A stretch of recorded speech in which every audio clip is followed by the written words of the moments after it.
Why is the American adjunct lager such as Budweiser the most popular beer style in the US?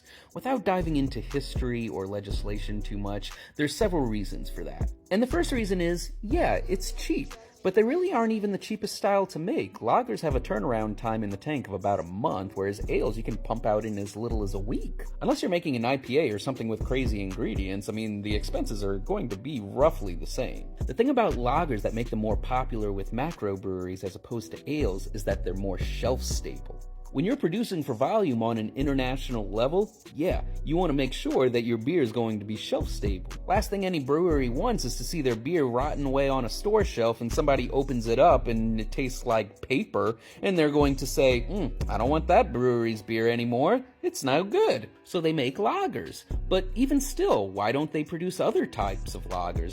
They could make a Dunkel, they could make a Bock, they could make an Oktoberfest, but they don't do that. Why? It's the same reason why if you want good boiled crawfish in New Orleans, you don't go to a restaurant, you go to a friend's house. See, we in New Orleans love our spicy food, but a lot of tourists, well, it's a little too offensive of a flavor for them, if you get what I'm saying. So the restaurants dull down the seasoning and the spice to make it approachable to a broader audience.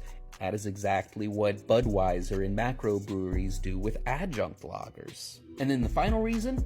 Shelf space. 79% of beer sold in grocery stores in the US comes from just 4 companies. That 6-pack of beer is going to take up the same amount of shelf space in a grocery store, whether it's good or bad. They don't really care who produces it, they just care about making the most amount of money. The small craft breweries that are producing diverse styles don't have the capital to compete with the macro breweries who buy in bulk and can sell their product for reduced prices. And with more and more grocery stores going out of business, acquiring that limited shelf space is becoming even more of a challenge. So there's plenty of reasons why the American adjunct lager is the most dominant beer style in the US, but the thing that ties all of them together is capitalism.